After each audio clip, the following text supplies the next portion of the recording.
E o meu pai, ele investiu no cérebro dele. Então, meu pai conheceu o prêmio Nobel, estudou com o prêmio Nobel. Meu pai estudou com um cara, foi aluno do cara, que ia ser o prêmio Nobel brasileiro, que era o Mário Chamberlain, né? E que não foi porque estava no regime militar, né? E ele tinha sido aposentado compulsoriamente da Universidade de São Paulo. Né? E aí, como o professor Mário, ele tinha sido aposentado compulsoriamente, ele não podia ser eleito pro prêmio Nobel. Mas meu pai estudou com esse cara. O trabalho do meu pai é um negócio, Renato. Quando ele fala, a gente fica tentando, sabe, captar o pedaço, porque é uma coisa que nem matemática explica direito. É complexo. Física, por isso que eu perguntei física.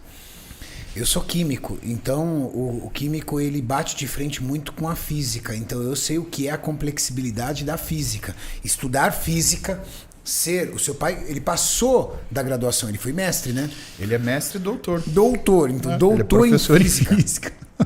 É doído. Não, e você imagina que a primeira vez que eu prestei vestibular eu tomei pau por causa de física. Eu zerei na FUVEST de física. Física? Não, ele deve ter ficado muito orgulhoso. Cara, ele sentou comigo.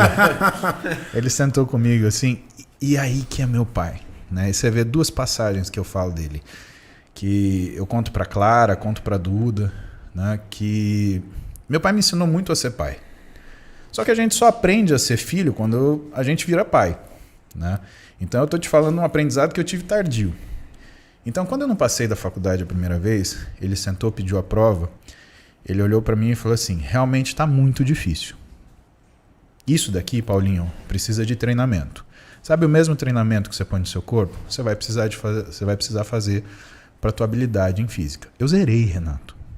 Eu zerei física na segunda fase da FUVEST. Zero redondo, assim, de ter questão que eu nem escrevi. Porque eu falei, se eu escrever, eu vou tirar -1. E aí,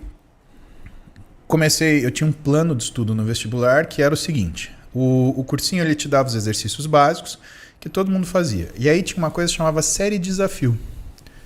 E o meu pai falou assim: olha, você quer uma coisa que pouca gente tem.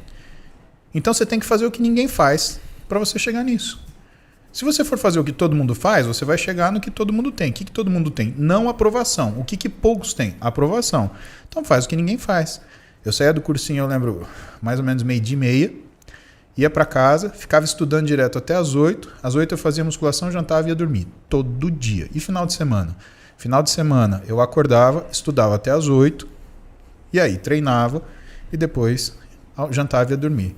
Foi um ano de cursinho assim. Você fala, pô, mas foi um ano... Cara, só que eu entrei na faculdade por causa disso.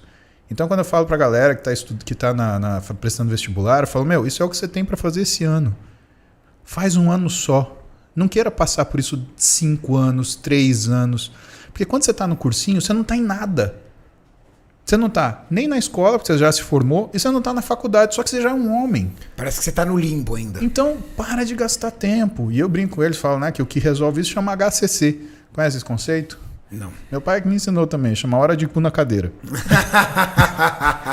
Então, assim, HCC, cara, resolve qualquer coisa. E outra coisa que eu tinha tomado pau, redação. Eu tomei 3-0 de cara quando eu cheguei no cursinho e fiz redação. Eu fiquei apavorado. Meu pai pegou, olhou e falou assim, olha, a tua história é boa, mas tua escrita é horrível. E aí, toda semana, eu fazia ou no sábado ou no domingo 2 redações e segunda-feira eu entregava no cursinho.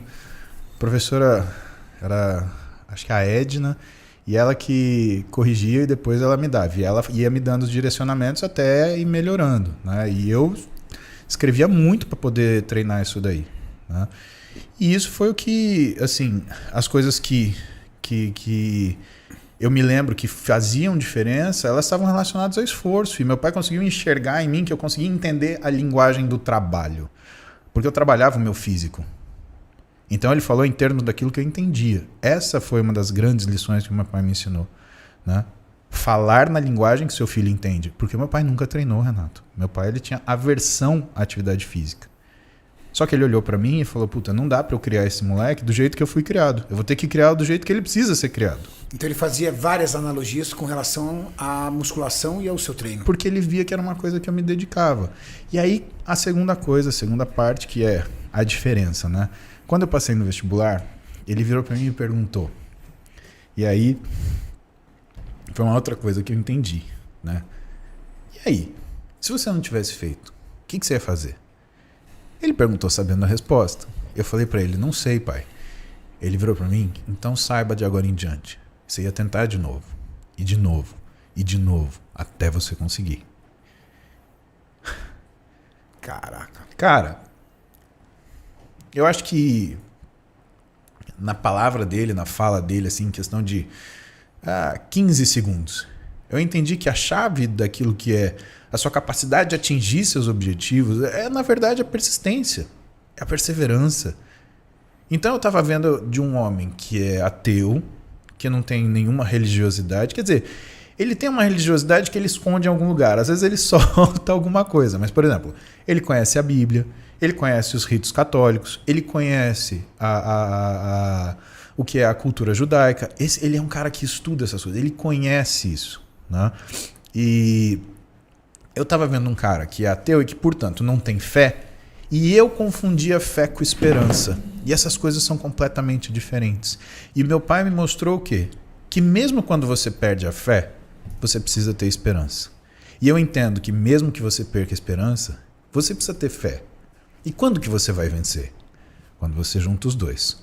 Porque fé e esperança é imbatível.